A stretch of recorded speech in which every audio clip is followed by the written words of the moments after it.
the way. We're wanted men.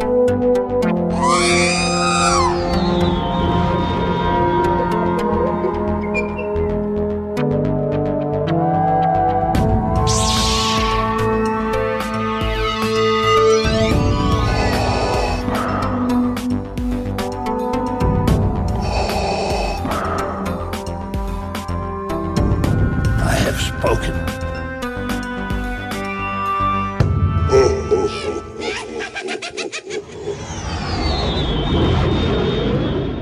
Guys, we are talking to Matt Gunning. He is a resident Lego expert. And Legos is something that I've been dipping my toe into recently, just because it's getting cooler and cooler, and it's harder and harder to stay away from them because the sets are just getting insane. And Matthew reached out to us a few weeks ago and was like, "Hey, you ever want to talk Legos? Let's do it." So, Matthew, good morning. How you doing today? Good morning, everybody. I'm doing great, and may the force be with you. It's a great day before 4th of July. That's a day where we're talking to each other. I know whatever day you're listening to, it's always a great Star Wars day. So exactly, every day Star Wars Day. Yep, that's right. How'd you get going with Legos? I mean, let's start with that, because I've been to your house and your Lego room's insane. So as a kid, there were two toys I played with probably every day, and those were my Star Wars action figures and Lego pieces. Now, as one of my friends jokes, as a kid who grew up in the 70s, I loved Star Wars because I went and saw it in the movie theater. So I was 6.5, went and saw episode 4 in the movie theater, came back and tried to replay the entire movie in my brain, and I was absolutely Star Wars crazy. And I wanted to play in that universe, right? So we had the original 12 action figures, and I played with those to death. I still have mine. They're battle scarred, missing heads and capes, but I still have those original figs as a kid. And then I also got Lego as a kid. So 1979, 1980, Lego rolled out what we now call their classic space line. And they did not have a license, so they were other spaceships. There was the classic one in 1980. The big one you wanted if you were a space nerd kid was the Galaxy Explorer. And so I was lucky enough, I got the Galaxy Explorer and about 4 other space themes from Lego. And I would tear those apart, build spaceships, build sometimes Star Wars shaped spaceships, sometimes spaceships of my own, and then tear those apart and rebuild with the instructions. But as a kid, I wished that I could walk into a store and buy a Star Wars themed Lego set. And so, that didn't exist yet, but it was in the back of my head as it was probably in the head of lots of other boys and some girls probably that were playing with space Lego in the late 70s, early 80s. So I would say, both of those loves happened about the same time. So 8, 9, 10, 11, that age range. Awesome.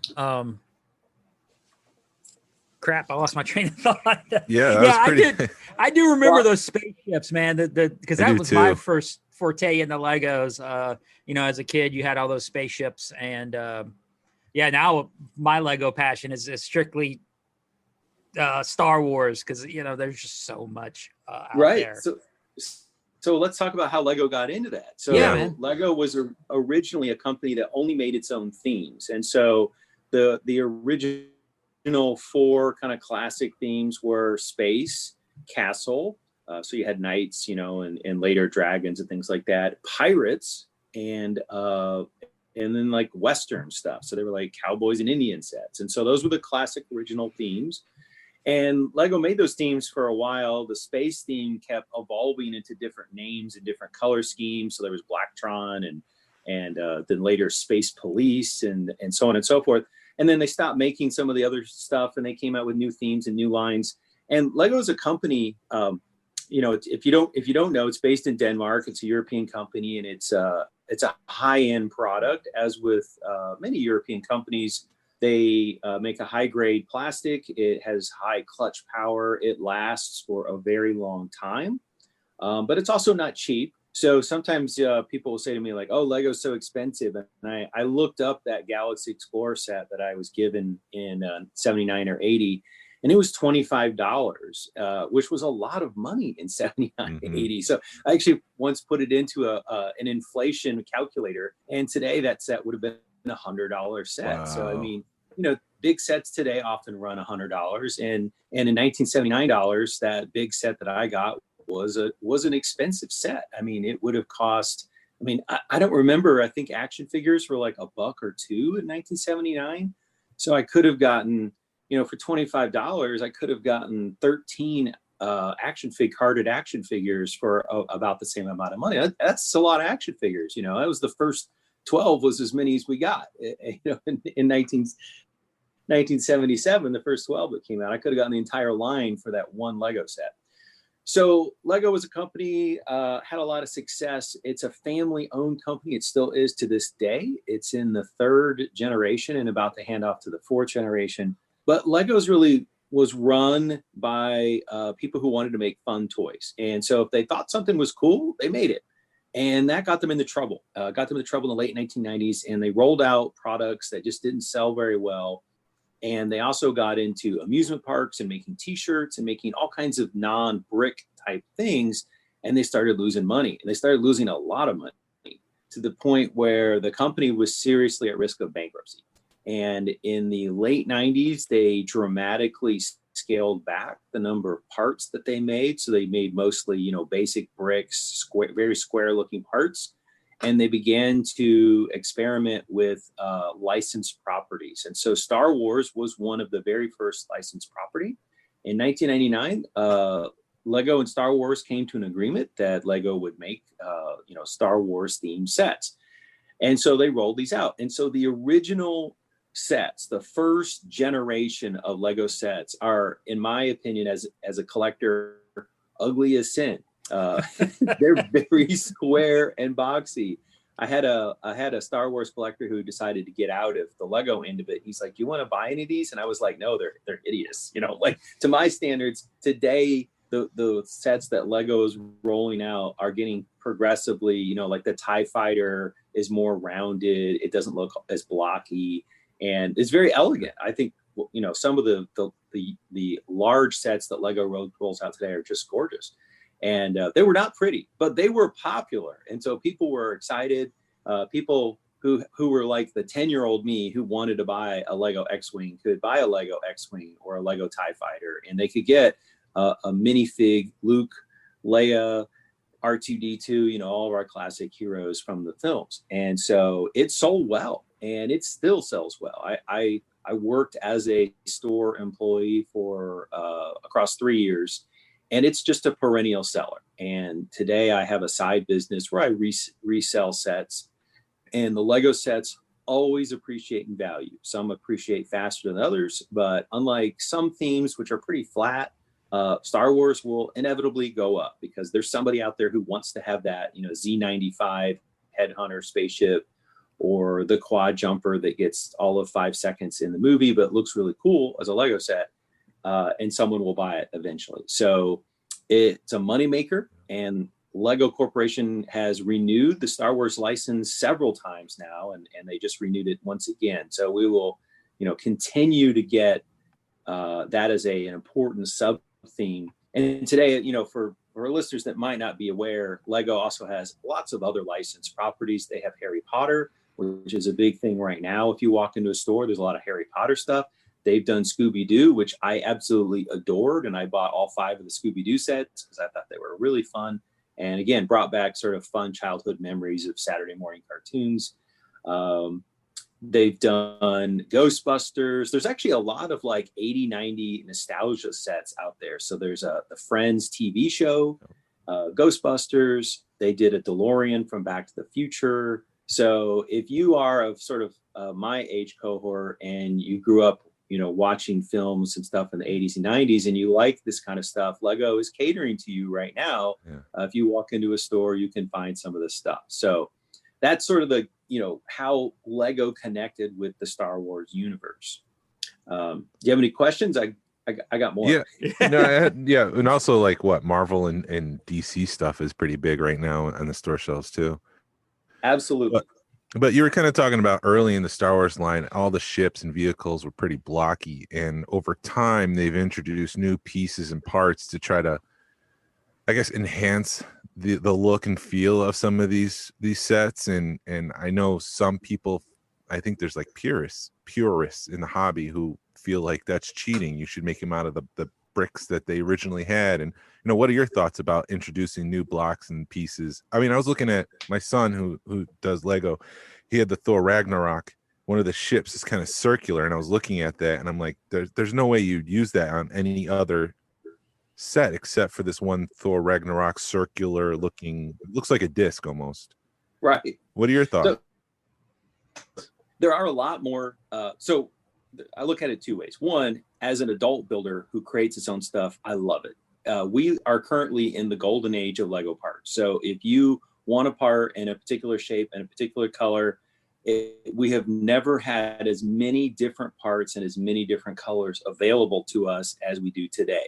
And as an adult collector, if this was a video, I would show you the parts collection I have upstairs, which is probably between 250,000 pieces at this point. I mean, it's a lot of pieces. So I can build almost anything that my brain can come up with. So as a builder, I love it. I hear this from parents. I buy this set and they can only build, an at walker out of it. Like there just aren't enough pieces. And that's a valid point. Not every kid's going to have, 10,000 piece collection that they can just pull from and build stuff. Lego still makes what they call the classic sets, which are boxes of bricks and fairly basic shapes, squares, window frames, door frames, wheels, so you can make vehicles. And so they still make that stuff. But most kids don't walk into, Walmart or a Lego store and say, what I want is some generic brick. Most kids walk into a store and they want, the licensed theme. And that does limit some of the potential reuse of the bricks. And I think it's a valid thing. If I were a parent, I would have a similar concern. And even among the adult builders, there is a criticism of what people term single-use bricks. And that is, there are parts out there that, as you mentioned, it's very hard to imagine using them in any other way other than the way that they were originally meant to appear in the model. And so in the adult builder community, it's kind of like, roll your eyes. What are you going to do with that part? And there is kind of an informal contest that happens with what are deemed single-use parts, is to figure out a way to use a part in a build that's very clever, that no one would ever think about using it that way. So in some ways, the Lego building community has fun with that at times. And, there was a recent Lego set where they put a row of wrenches and clipped them onto a bar, and it actually became an awning to a house. And it was extremely clever. And everyone's like, who would have thought of wrenches? It's a minifig accessory. It's something that you would only think of using at a scene, but instead they actually turned it into an architectural detail on a building. So there is this kind of running contest, just in conventions, people who are builders will walk around and say NPU, which stands for nice part usage. And that's a high compliment among Lego builders. So they're like, oh, I see what you did. You snuck in a tire here in a non-vehicle setting or something like that. And so it is kind of it provides some intellectual challenges, but it's not ideal for a 10-year-old that, buys a Marvel set and the pieces are limited in what they build. I think that's a fair criticism. Yeah, and I think you're kind of hitting on one of the reasons that Lego appeals as a toy compared to an action figure, is that you're not limited with what you're given with an action figure. With the creativity and imagination, you can do anything with Lego. And I'm sure that's part of the reason why it appeals to so many people. And the other thing about, if you buy an action figure, you've got a weapon oftentimes with the action figure, or you might have a vehicle. As a kid, I only had like two vehicles. I had the land speeder, and I forget what the other one was, but I was always jealous of all the other kids who had vehicles, right? Because they could put their TIE pilot in their vehicle, or their Luke in an X-Wing. And I didn't have that stuff. So I just had to make, use my imagination. So my action figures were engaged in, battles or missions or whatever the case may be. And I joke that the most surprising action figure in my childhood plays was Lobot, because I could invent things, because Lobot had this very mysterious, mechanical thing wrapped around his head. And so as a kid, I decided that he could telepathically communicate with droids. And so he was always like, the team quarterback on the mission, because he could relate things to droids that humans were saying. And, so I did add some play features, as they say today, to my action figures. But you're right. I mean, Lego just inherently has that. I mean, you don't have to be super imaginative. You can just start taking things apart and stacking them in a different way, and decide that you want to put an extra, shooter here or whatever. And it's intended to be flexible. It is interesting, though, when I worked at the store and I dealt with parents, parents generally would come in and say one of two things. They would say, my child builds the set once as intended and then tears it apart and just does stuff. And then other parents would come in and say, my child only builds the instructions and then sets it on the shelf and never touches it again. So, what I gathered from that is that, there's two broad categories of kids. There are kids who want to be creative builders, and there are kids who want to build models, and maybe they play with the ship as assembled, but they're not somebody who wants to mix and match and do that kind of thing. Yeah, definitely. I know because when you talk about that, I built a Lego set with my grandson about a year ago, and he did that. We built it as per, instructions. And then like an hour later, he's tearing it apart and putting it back together. He's 5, and he's played with it all afternoon. It just blows my mind that a 5-year-old could think like that. But I want to jump back to the DeLorean. You did say the DeLorean. Crap. I did buy one when we were at Joe Fest last weekend, and somebody looked at it and he's like, yeah, to me, I'm like, it looks like crap. Okay. And then somebody pointed out to me, oh, yeah, they used all original pieces. They didn't custom build any pieces to make this set. And then it clicked. I was like, oh, and when you look at it and take it apart, it is kind of cool how they engineered stuff to make angles, and, they put a hinge on it to make an angle instead of building a piece. And another thing that I do like about Legos is it was missing the front bumper. So I did some research online and was able to find that, you go to lego.com and you're able to buy bricks. So I found the instructions, and they, show you what bricks, and I was able to piece together, and it was only like $5 to get the bumper. So that I was like, cool that they didn't use, custom parts, because I was able to get, build the bumper back up. And how does Lego, I mean, I know that they're totally different worlds, but you were mentioning Scooby-Doo and the Back to the Future and, all Ghostbusters. It seems to me Playmobil has beaten Lego to get all those, because now they got the Back to the Future license. They got Scooby-Doo. I think do they have Ghostbusters right now? You're shaking your head. Yes, people can't see it, but yeah. So that now it seems like they're competing more, at least to get the license with Lego. Do you know anything about that? I don't follow Playmobil very closely. Playmobil, like Lego, is a European company. It's also known for building a high quality product that's durable and lasts. And, you can pass it on to, another kid can inherit it, and so on and so forth. I don't think Lego feels particularly threatened by that. I think Lego's like, okay, fine. We make a buildable toy that's really probably targeted for a slightly older age bracket. And the Playmobil audience, obviously they're adult collectors, but I think the target audience probably skews a little bit younger than many of the Lego sets. But I mean, I think that's great. And I think, that we're seeing creativity. If you think about platforms, Funko Pops are an incredible array of licensed properties. I mean, there's all kinds of different things you can get in that format. And so, one of the things that we're living through today is kind of a golden age of geekdom. And if you were the nerd kid in the 80s and, now I'm in, you're in your 40s or 50s, you can get all kinds of crazy things that you couldn't get as a kid that you wished you did. I'm gonna hold something up and they won't be able to see it, but again, Diamonds of the Coast is coming out with the black hole, and I got the Maximilian from the Black Hole movie, and Bob and Vincent, and they're slightly bigger than the Star Wars 4-inch scale. But as a kid, I liked that movie, and there actually was a short action figure line. I had the action figure Bob, the character from that film. The film, I recently watched it again, and I found out just how terrible it actually is as a film. But as a kid, I liked it, and I was scared of Maximilian with his attachment that looked like a giant blender on his hand. And it's cool. You can get this stuff. I mean, the retro figures. We have the original Alien movie. They made the Sigourney Weaver and the Alien and the whole cast, and the retro figures that came out. As a kid, I would have bought that. I would have bought a little plastic Sigourney Weaver, and the cast of the original Nostromo crew.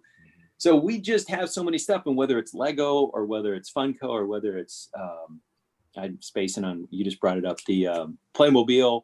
Mm-hmm. We have so many amazing things as fans and geeks of that culture. There's just so many places to go, and Lego is become a big one, but it's just one of several, as you point out.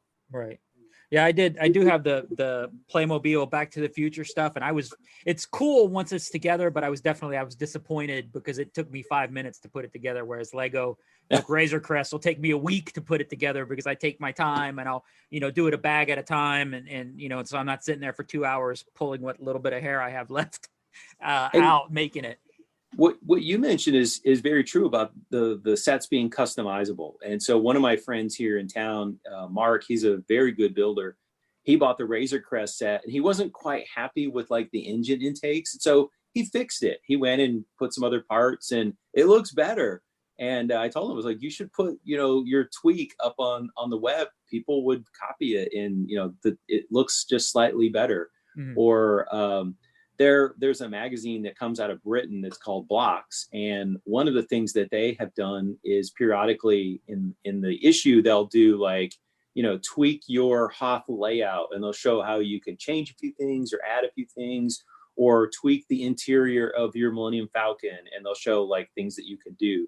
And so again, that's something you can't do in the action figure universe. If you buy, there's there are customizers out there, but it's a lot of work, right? You got to know how to work with the material, foam core or the putty, or again, I don't do it. So I'm probably using the wrong terms, but the raw materials and how things dry and you paint them and all that kind of stuff. And that's a very niche thing within the Lego action figure community, are people who do dioramas and customs and things like that. And it really requires a fairly sophisticated level of technique and materials to become a customizer, to build a really cool looking dioramas.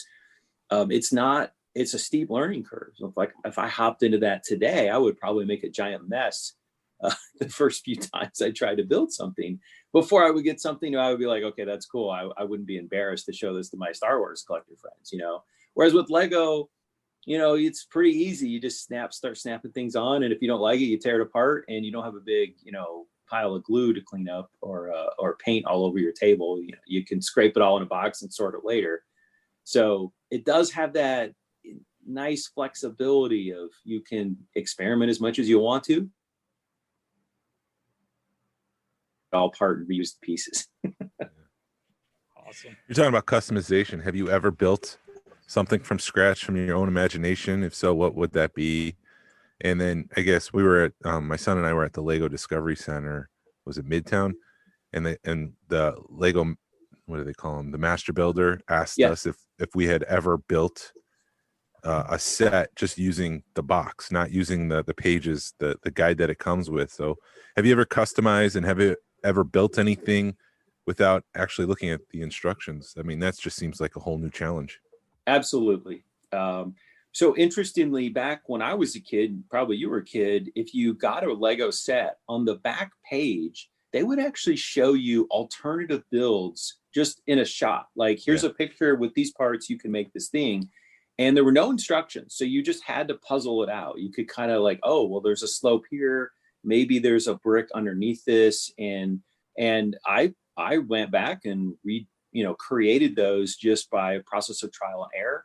A friend of mine here in town, Dana, he's gone back and collected all of the original classic sets, and now he's going back and recreating all of the alternative builds for those sets. And sometimes he's like, it's a little bit of a head scratcher. They could have done it this way, or they could have done it that way, but as long as it matches the photo, he's happy. Yeah.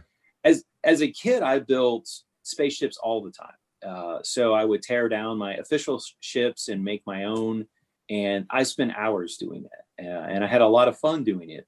And at the time, they weren't really Star Wars ships because it was hard to get those shapes, or the pieces didn't lend themselves very easily to the Star Wars shapes. But I would just make my own spaceships all the time and then blow them up or tear them apart and so on and so forth. Today, I am not a Star Wars creative builder. I buy the sets, I put them together.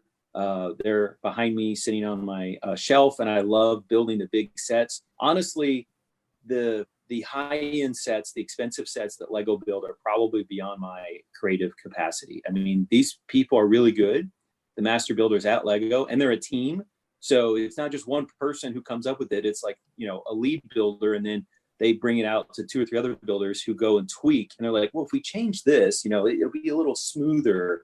So keeping up with that level of talent and that level of multiple people bringing their eye to something is very challenging. So I don't personally build Star Wars Lego at the UCS level. I have an ambition to take the Lego Cantina set and to build a bigger Mos Eisley layout, and that is one of the things that's sort of on my plate probably for sometime in the next year. I do build creatively for the line of structures, architecture. So at my house, I buy what are commonly referred to as the modular buildings. And so Lego produces things like a fire station, a pet shop, a flower store. And you can buy these, and I've bought all of them, and I make my own. So what I do when I travel around the United States is I take photos of buildings I think are interesting. I have a photo album of about 1,000 photographs for reference and for inspiration. And I have built a street of buildings that are from Puerto Rico. So I was in San Juan, Puerto Rico, walking around, gorgeous buildings there. I have a street that's of San Francisco Victorians. I have another, I'm in the process of building what I call my Chinatown. So I've got a Chinese restaurant, and I'm using some of the other parts that Lego's been making recently for Chinese New Year sets to make a sort of Chinatown street. And I have an English pub, and I have a pink building. It's hard to build a building at a pink part, so I came up with it's the Bubblegum Factory headquarters, and it's pink, and it has bubbles. The front has bubbles all over it, so it's very imaginative. There's not a real building that one's based on, but that's what I do. And I'm going to get ready to go to a show at the end of the month. So the big East Coast show is back on post-COVID, so very exciting. And it's called Brick Fair, Virginia. Brick Fairs also happen in Alabama, typically MLK weekend in the South. It's the big Southern show. And then there's another one in New Jersey. And this is really the first convention to get back going. And so I'm super excited. I'm going to pack up my buildings and drive up the 8-9 hours to Virginia and be there for a couple days. So if any of you listening are in the DC area and you just want to see some cool stuff, come on out. There are people who build Lego mocks. That's what we call them, my own creation. There's an amazing guy who did the entire Death Star trench. So he built the walls of the trench, and he built cannons. Wow. And he placed the Vader's tie and the X-wing. So you feel like you're seeing a snapshot.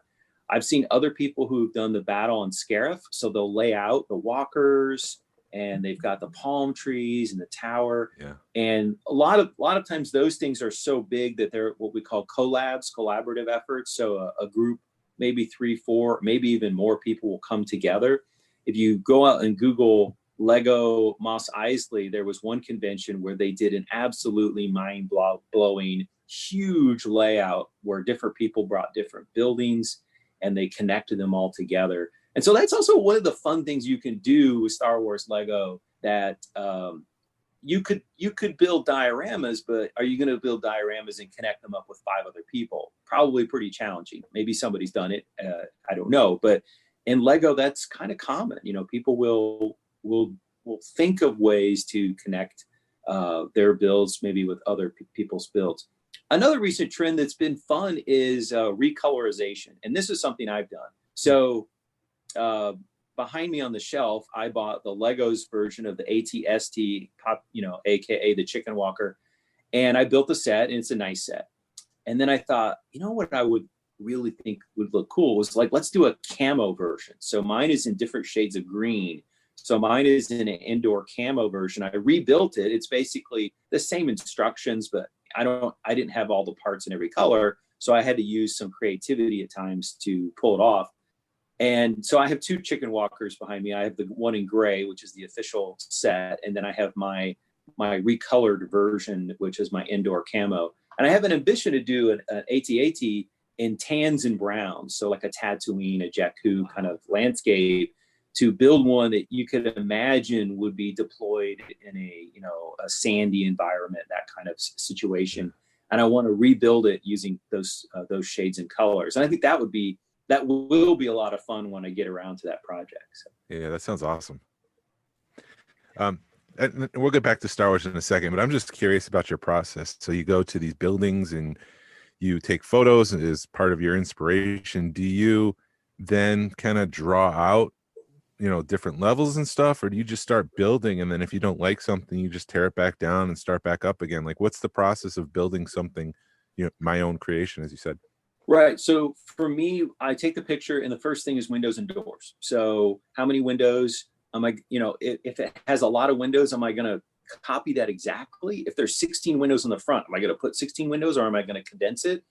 And so what I'll do is I'll just get out a base plate. For people who might not know, the standard base plate is 32 studs by 32 studs. And I'll just get out a base plate, and I would say, well, the door would go about here. And then one story up, if I've got three windows side by side, they would be here. And this is what I call tacking. So I just kind of like loosely am placing how I want the front of the structure to look. And then I say, okay, I've figured out, how much space will go between each window, how much space will go between the window, the door, and the corner. And now I actually start to build. So once I've, at least in my head, sort of figured out where the windows and doors go, now I start building up in layers.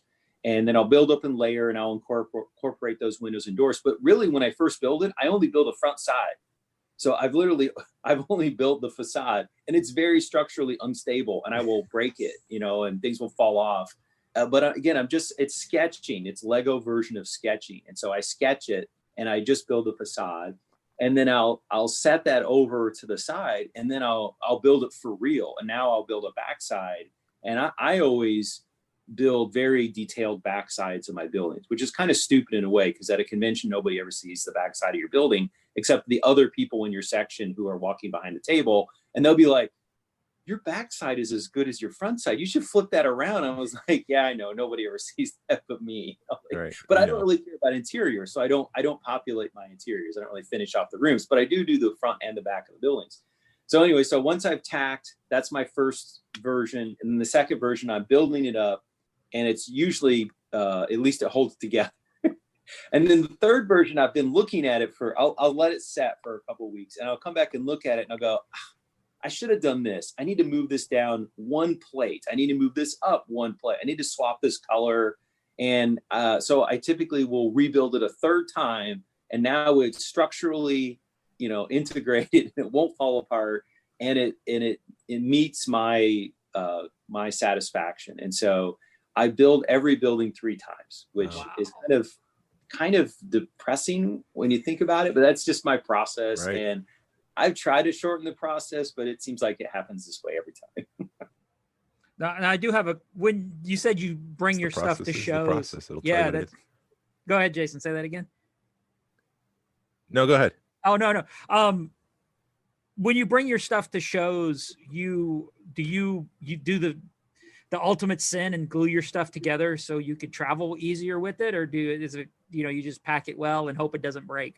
The dreaded super glue. Yeah. When I worked at the store, I would occasionally have parents ask me like, well, what kind of glue do you use on Lego? And I would always reply, that's against my religion. To me, I never glue anything. There are things that will fall off, one of the things, if you show at a convention, there's actually 2 or even 3 days before the public comes in where you set up. And those are honestly the most fun days of the convention for showers, because you hanging out with other Lego geek nerds and you're fixing the things that fell off when you drove, and people are walking by being like, how'd you do that? And so it is such a like love fest. Everybody's walking by handing out compliments, and you're tweaking and you're putting your minifigs out, or you're fixing the tree that fell apart and you drove up. There is damage that happens. That's the downside of shows.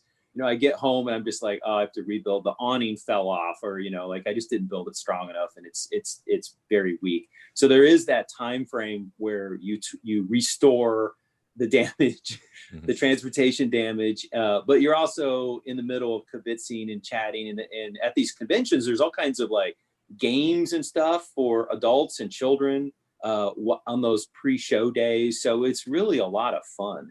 And to me, as a Lego exhibitor, the public days are the least fun, because the first morning is awesome because people come by your table and they're giving you compliments and asking you. But after about noon, you've been asked the same 5 questions so many times. Like, how long did it take you to build that? I have no idea. How many parts are in it? I have no idea. Can I buy that? No. Do you have instructions? No. Like, it's the same questions. And I understand, you know, lots of people, they don't build, so they don't know that the answers that we would typically have to those questions. So that's what's on their mind when they see it. But, you know, but you're kind of like, oh my gosh, that question again. The question was, do you build creatively in space? And as a kid, I did. Today, I don't really build creatively in space, but there is a really big Lego space community. And I am regularly on a show on Thursday nights with 2 guys who are big space builders, and our YouTube show is called Old Gray Bricks, because we're all in our 40s and 50s, and old gray was a color in Lego. So it's kind of a nod to our collective age, and of like inside joke about Lego changing the color of gray about 15 years ago. So of the 4 of us who are regular panelists, all 4 of us grew up with Lego space, but 2 of them are very sophisticated space builders. And so if you have an interest in that, there is always big layouts at conventions of people building original space, people building Star Wars themed space things. The 2 guys that I chat with every Thursday are Chris and Mark, and they actually have been, building since the early 2000s. And if you can find their spaceships on the internet, like they're known for their awesome stuff. And they actually created one of the first fan design sets that Lego mass produced, where they built a good spaceship and an evil spaceship, and you're supposed to buy the pair together. And so they were one of the Lego today mass produces about 4 to 6 fan design sets a year. And they were one of the first people to do that. And so they're good. And one of the things Chris always kids me that, I'm a space apostate because I've gone off and built buildings and I'm not building spaceships like he and Mark does. And I said, but it's the state of the art in Lego space is very sophisticated, and coming in some ways buildings are just easier. It's a square most of the time, and it's 2-dimensional a lot, and you don't have to think as much about volume and depth and things like that. And I was like, some of the stuff that people are already doing is just so advanced. Like, I don't even know how it would catch up to the state of the art. One of the guys that I've gotten to meet through them created the Deep Space Nine, the major spaceship where the ships come up and dock. He made a Lego version of that that's like 6 feet from one side to the other. I mean, it's enormous, and it looks really good. How do you, if that's the goal, if that's Mount Everest, that's the top, is to getting to something like that's a steep climb, and for me, I just look at buildings and I think I just find it pretty easy to build buildings, and I like to tweak with color and things like that. There's some really clever stuff out there. There are people who use the rounded parts or the curved parts to make spaceships that you can't even imagine that these were made out of, the blocks, like how do they do that? And they go out and they look for those kind of rare single-use parts that give it like a whip effect or a rounded effect. And so if anybody's listening and they want to build creatively and they want to build in the space genre, just, go on Pinterest or, just Google like Lego space or Lego pre-classic space. And there's just so much talent out there. I mean, it's in some ways intimidating. I always tell Chris, I don't know if I can catch up to y'all. You guys are really doing great work. So bringing it back to Star Wars, what's your favorite Star Wars set and why? Is it because of the playability? Is it because of the imagination? And what drew me back into Lego was the huge Star Wars ships. And so they started putting these out in 1990. I'm sorry, they got the license for Star Wars in 1999, but the big ships start coming out about 2003, 2004, 2005. And roughly Lego has released a large scale ship about 1 or 2 per year since then. And so if you walk into a store today, you can buy the A-Wing, a large scale A-Wing. The Snow Speeder might still be in stores. And recently the fans voted to have them build a large scale Republic gunship, which will probably be in the May the 4th be with you 2022. We don't have an announcement, but that's my guess. So they've done a series of these. And so when I joked about you're making me pick from my children, people can't see this on a podcast, but behind me on the shelf, I have almost all of the UCS sets. And that's been one of my goals as a Lego person, is to collect or rebuild them and so on and so forth. So like with the Vader's TIE Fighter, I just went out and collected the 2,000 parts and then downloaded the instructions that I built the thing because it was too expensive to buy used. Wow. So that's another thing you can do. You can just find the parts sometimes. Yeah. So of the big ships that they've made, I'm going to at least narrow it down to 2. The B-Wing I love. And I it's kind of the, the stepchild, unloved stepchild of Lego ships in some ways. Like, there's people who love their X-Wings and the TIE Fighters. I was always fascinated by the B-Wing as a kid because it's kind of asymmetrical and it has these wings and it has the rounded cockpit. I always thought it looked crazy interesting, and I wish there had been like more storyline that drew in B-Wings. In fact, we still don't have B-Wings and all the, cartoon, the Clone Wars, like where are our B-Wings, Anyways, so I love the B-Wing. I think it looks great, and it's one of my personal favorites. Go ahead, Glenn. Did you want to? Oh, no. I was just going to say you obviously haven't watched Rebels. Here we go. I knew this was coming. I knew you said that. The B-Wing and Rebels. Open up the door for Glenn. No, I have, but you're right. There is a B-Wing storyline. Oh my gosh. And I just watched Rebels like 2 years ago. Like, I can't believe I forgot that. Now I feel, can you edit that out? Because I'm going to be horribly embarrassed. But you're right. And the other thing that was in Rebels that I want to do is they had the TIE Fighter with the yellow wings. Oh. It was the fueling facility TIE Fighter with like the yellow tinted wings. And Dane and I, who's another Atlanta builder, and he's also a member of the 501st here in Atlanta, he and I both keep talking about how we want to make the yellow tie, and it has like a notch in the panel. So for folks who haven't seen Rebels, it is a TIE Fighter, but it has a very distinctive look, and it has its own color yellow that really stands out. And I've looked at the huge TIE Fighter that Lego has produced and tried to think about, well, could I re-engineer that into that mining facility yellow TIE Fighter? And it would be a little complicated, but it's one of those things in the back of my mind as maybe next year or the year after, or maybe Lego will just make it. But so far they haven't. So that's something that might happen. And then the other one that I just absolutely, so the B-Wing's always been one of my obscure favorite ships as a Star Wars fan.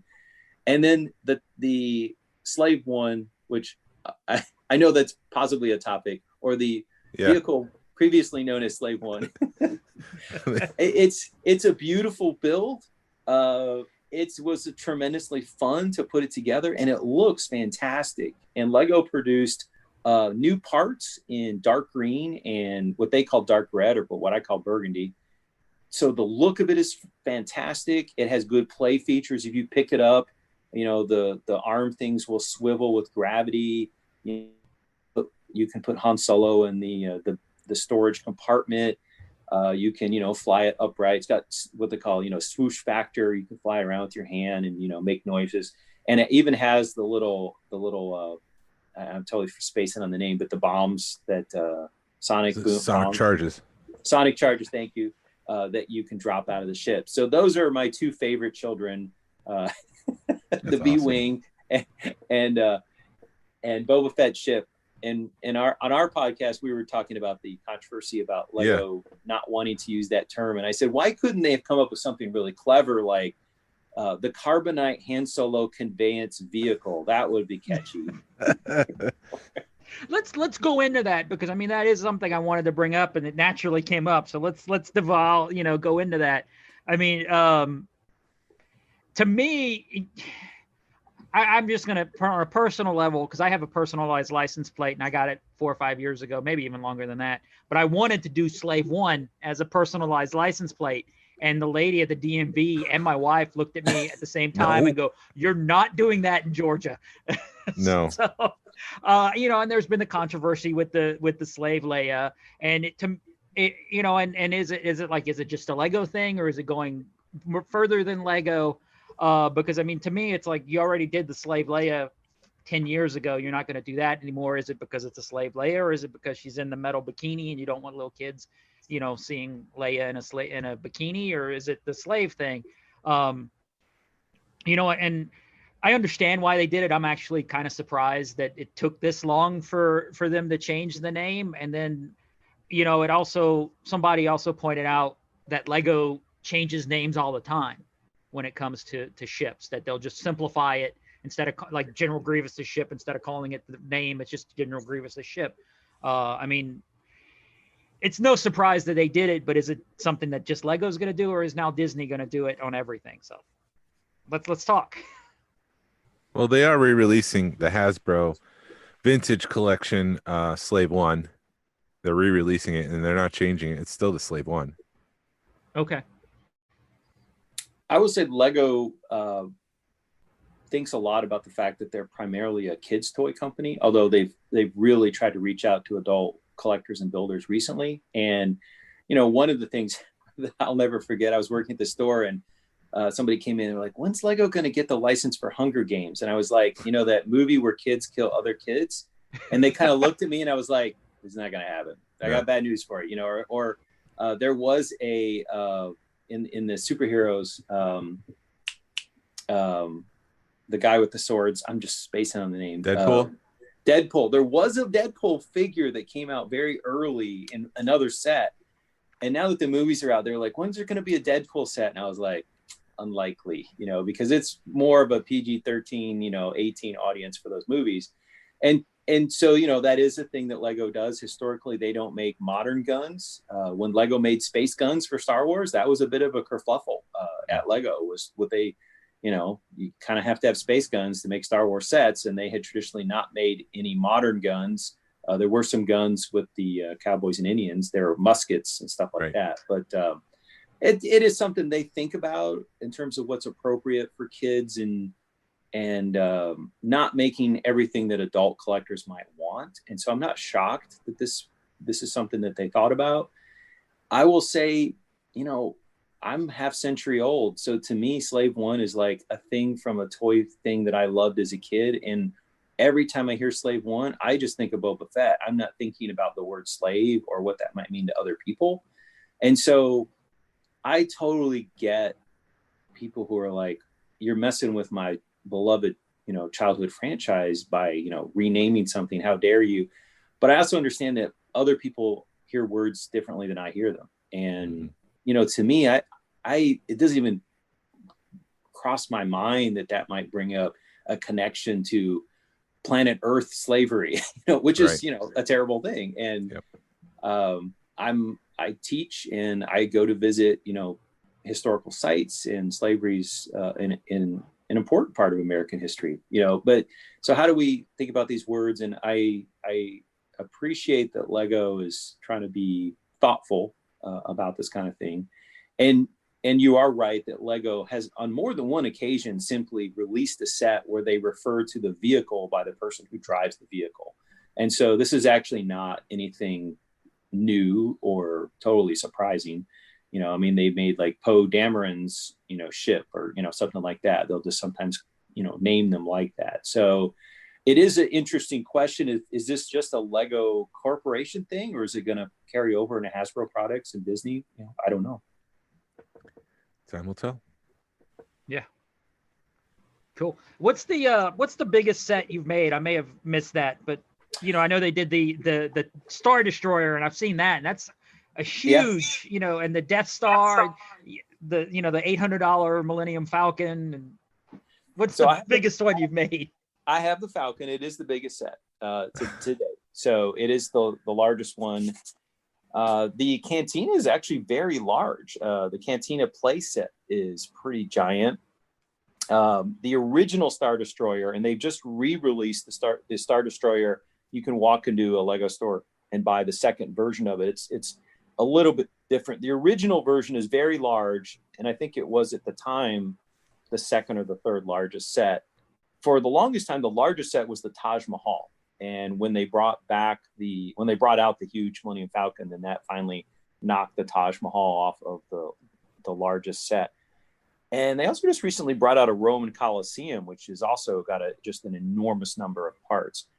And this points to a trend, which is enormous count sets that are really aimed at 18 plus audiences. And so they're realizing that there are people like the people listening to this podcast who spend money, and sometimes spend a lot of money, on things that are associated with their favorite franchise as, growing up. And they're willing to go out and spend $800 on a Millennium Falcon.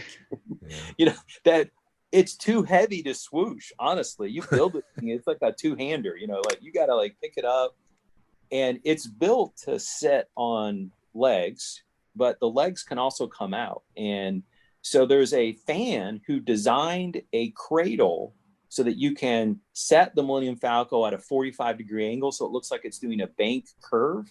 And it looks fantastic. And the guy's name is Efferman, and he just put the instructions out for free. So if you buy that $800 Falcon and you want to display it with a cool swoosh side turn, go out there and look up the parts, go collect those parts. You can build yourself an Efferman stand, and it just sits in that cradle, and it looks great. So at my house, when I moved in, I have a room where it's got the roof line is kind of like an A shape. And so there's this niche up high, and there was already a shelf there from the previous residents. And I was like, it's going to go right there. I haven't even built a thing, but when I build the Millennium Falcon, it is going up there. So it's now put together. It was actually one of the COVID things. So, over COVID at my work, I worked at home entirely, and so did my spouse. So we were home all the time. And I knocked out some mega projects. And so I built the Millennium Falcon and a bunch of other things. And I'm also kind of famous for dropping my ships, so I have to rebuild them. I dropped my blockade runner, so I had to rebuild that. The other thing that's big that I built over COVID that I had to piece together was from the Clone Wars, the AT-OT dropship. So if you remember, if you watch episode 2, and during that battle Geonosis, there's this thing that flies down and it touches the ground, and then it lifts off and it leaves behind a walker with it, like a troop transport walker. Well, Lego made a version of this right before I started working at the store and got the home employee discount. So I didn't buy it, and very quickly the price shot up to the point where I was unwilling to buy a copy of it. So I got the part inventory, and over 3 years, I, collected parts, throw them in a box, and finally I got down to the last 50, 60 parts, and I go on, there's a site called Bricklink where you can buy stuff, and I ordered the last 50 parts that I needed. So I put that together over COVID as well. But I will say it's one of the more fragile designs. You don't want to look at it wrong. Or breathe on it. The same is true of the original Star Destroyer. If you look at it wrong, the bottom is held. There's magnets that hold it together. And when they redesigned it, they got rid of the magnets, because magnets, if you bump it, the magnets release, and then the whole panels fall off the side. And it's wow. So when I moved into this house, I moved about 30 minutes away. The moving company people, because I'd always move myself, so I hired somebody. They come in, and I'm giving him a walk through the house, and I show him the Lego room, and he's like, his face just drops, and he goes, "Are you gonna move all those ships?" Because I could just see him going like, things are gonna break, and I'm gonna get blamed for it. And I was like, I will move all the ships. Everything that's in this room will be boxed up. So I made a couple of trips, and I carried that Star Destroyer, down the hill, and I put like clothes around it in the trunk, and it was there, and I drove the 30 minutes over, and it was still intact. And so like I lifted it up and I carried it upstairs and I put it on the shelf, and I was like, nothing major fell off. And then I opened the closet door and knocked it off. Oh no. Oh no. Oh. So I was just like, it was destined to happen, apparently. Like, it didn't happen in the car. It happened because it's fat at one end. That's the other thing about displaying the Star Destroyer is it's a wedge. And so I had put it in, and the butt of it sticks out. So I opened the door, I hit the butt end of it, and it just fell apart. And so I actually washed all the pieces. I put them through you can put them in a garment bag and put them in a gentle cycle in your washing machine. And because they get dusty, that's the one thing about displaying Lego is, it picks up dust. And that's like the newbie question. People hop on forums and like, how do I dust my Lego? And we like, well, do you want the bad news or the bad news? Like, it's a pain in the butt. The most effective thing is to take it apart and wash it, but it's a pain in the butt because you got to do that. So it got rebuilt. It's back together. But I don't ever want it's still upstairs in my other room, so I don't want to move it because I'm just terrified it'll fall apart. Mm-hmm. So some sets, Lego's gotten a lot better about structural integrity, but in the early days, some of the larger sets did have some structural issues. And so the recent ones, like the Slave One, the TIE, the X-Wing, these things are solid. I mean, you can pick them up and swoosh them around and have some fun, and you're going to be fine.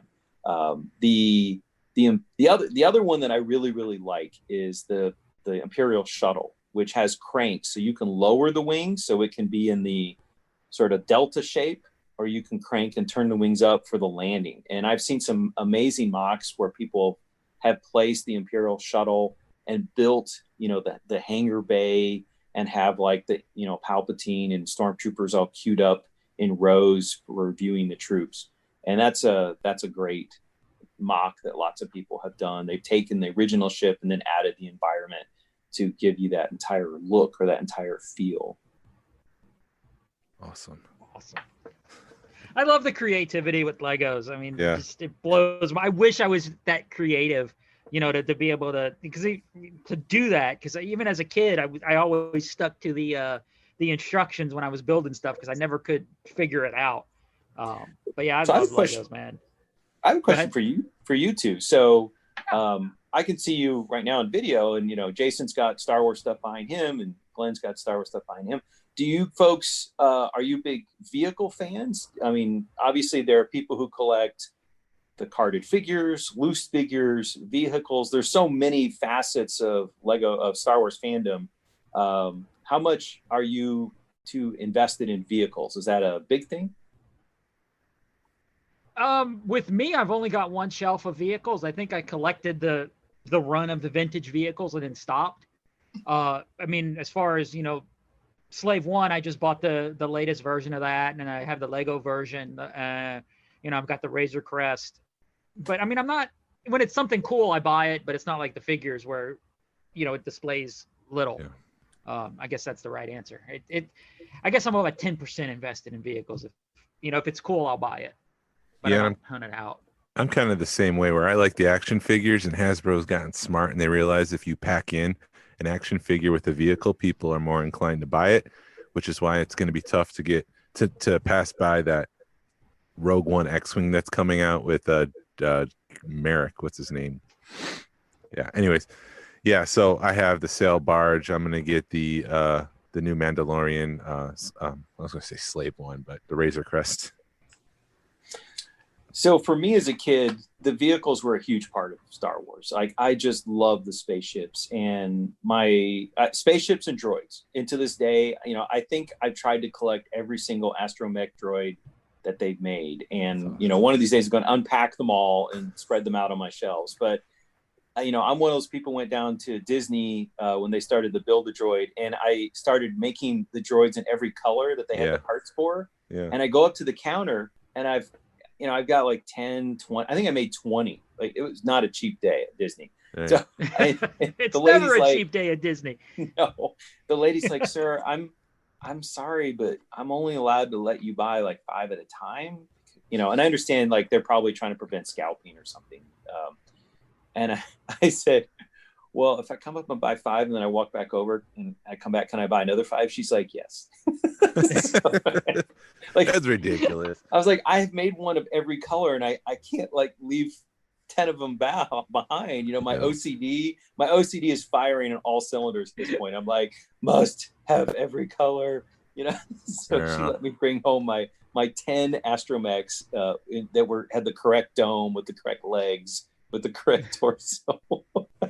Do they have the Mickey ears? I got a couple of the hats, but they struck me. I'm a little bit of a purist, and I was kind of like, what's with the ears and the hats? Like, astromechs don't wear hats, you know. I was like, they come with, so I went ahead and got some of them, but I wasn't planning to display them with the Mickey ears on them. Kind of tacky, yeah. The one thing one of the things that is interesting when I think about Star Wars collecting action figure versus Lego is that there are some differences. So there are vehicles available in Lego that Hasbro's never made or Kenner never made. So you've got some stuff from cartoons and from games. So you've got like the Sith Infiltrator. And that's one of the cool things. If you are a vehicle person, you can get vehicles that will probably never be made into action figure scale. Ghost. Yeah, absolutely. And you've got, like I mentioned, the AT-OT dropship. That's something that's in the film. I'm sitting there going, oh, that is badass. I want one of those. You know? Well, you can get it in Lego world, can't get it in action figure world. And then there's the figures, right? So most of us who have, you know, I'm assuming every person listening to this podcast has at least a couple action figure scale things. And there are people who try to collect every Lego minifigure.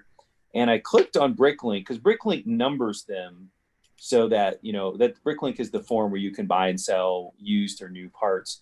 And they have numbered each figure, and they're up to 1,147 Star Wars minifigures. And so I'm pretty sure there's more action figures by probably even double that. But there's a lot of minifigs out there. And as Jason just mentioned, some of the minifigs you only get in the big set. And Lego released a couple of their large spaceships without minifigures because they're not at that scale. So the minifigure, you know, if you put it in the cockpit, it would look tiny. But then I think someone in marketing said, you know, we're missing an opportunity here because there are people who only care about the figures and they will go crazy. They might even buy the whole set just to get that unique sculpted minifig that comes with the X-Wing or, you know, whatever it is. And then they might sell the rest of the bricks off, which is exactly what happens. There are people. And so those, if you look at those very large sets, like the Cantina set just came out with a couple new Cantina aliens, and they only come in that set, which is, you know, I don't know, $300 set. And the resale market on that is hopping. You know, I mean, some of those figures are like $40, $50 for a minifigure, right? I mean, we think about action figures are about 4 inches tall.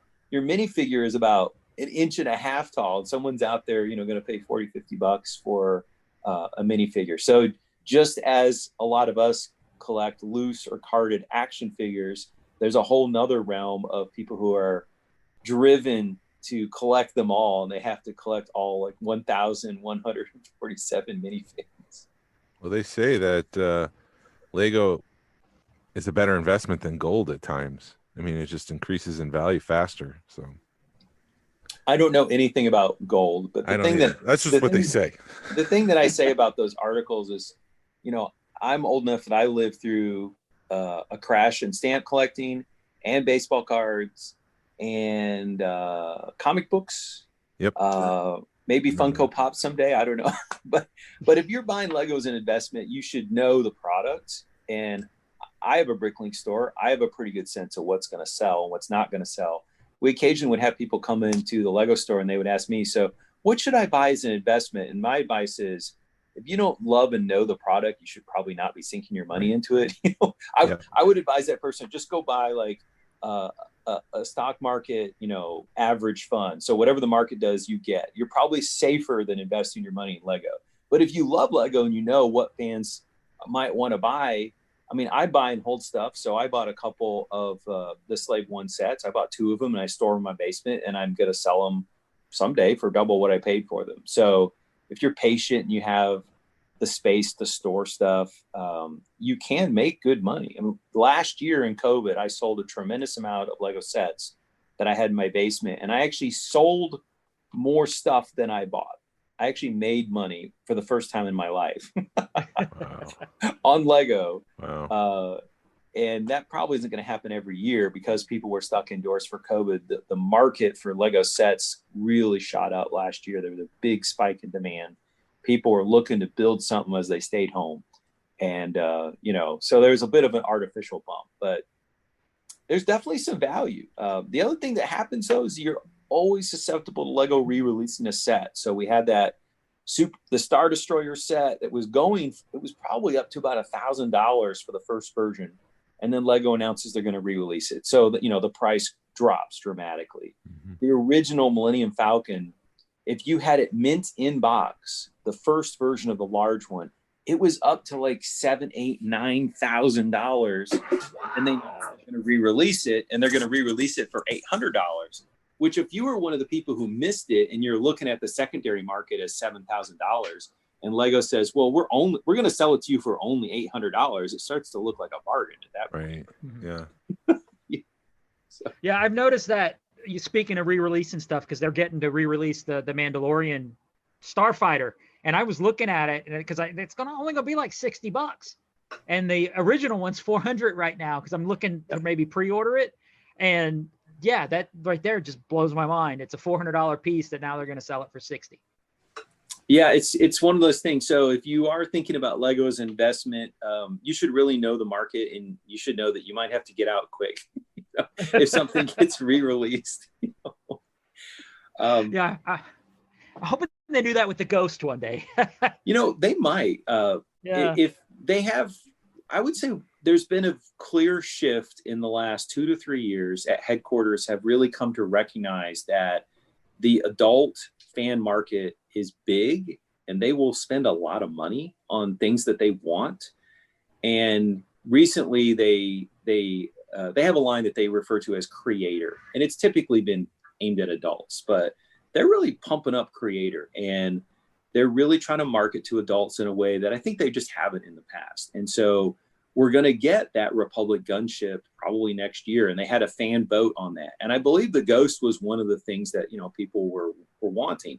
And Lego's not dumb. I mean, if they look at that and they go, well, the top finisher will make that. But let's see what also finished second and third, because there's a market for that, So just like in the past, when we've seen Hasbro do their fans' choice, and we get a winner of the fans' choice, but we often will see that they go like, oh, we're going to do number 3 and we're going to do number 5 in the fan voting.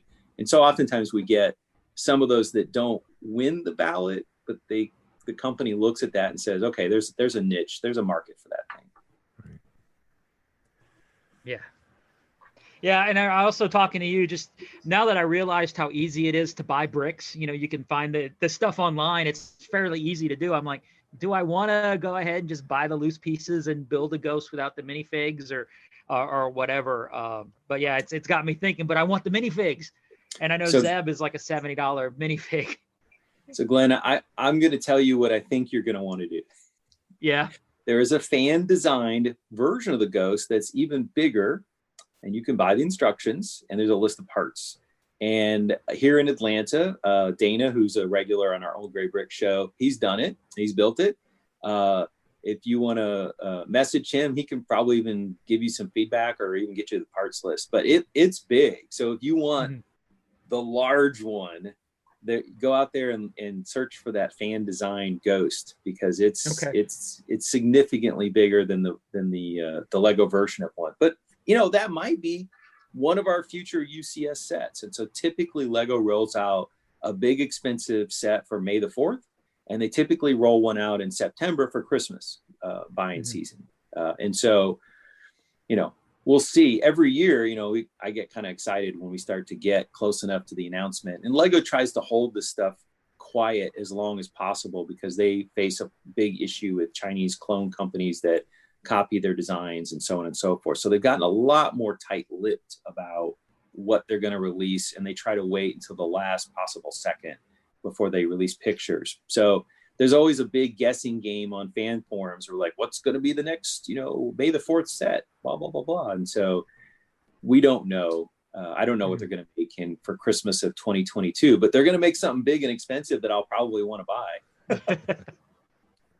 Yeah, it's funny because my wife she's pushed. I guess she understands now that that's sort of where it's not my focus, but it's kind of, I'm dipping my toe into it. So like when the Razor Crest Amazon for Prime Day or whatever they did a sale for it. She's like, you want this? And it's $100 Lego set. How am I going to turn that down?